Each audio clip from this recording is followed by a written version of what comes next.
আসুন, আজ আপনাকে আমি একটা গল্প শোনাই।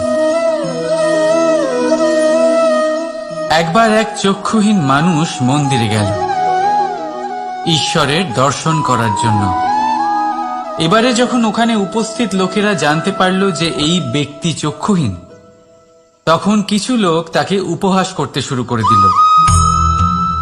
যে ব্যক্তি সম্পূর্ণরূপে দৃষ্টিহীন, সে কি করতে এসেছে এখানে? হয়তো সে ঈশ্বরের কাছে নালিশ করতে এসেছে যে কেন আপনি আমার দৃষ্টি কেড়ে নিলেন। কিন্তু এই সকল কথায় সেই চক্ষুহীন ব্যক্তি নিজেকে নিরাশ হতে দিল না।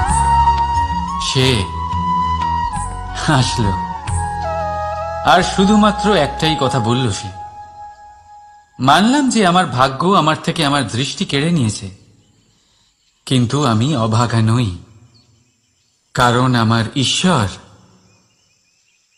উনি আমায় দেখতে পাচ্ছেন।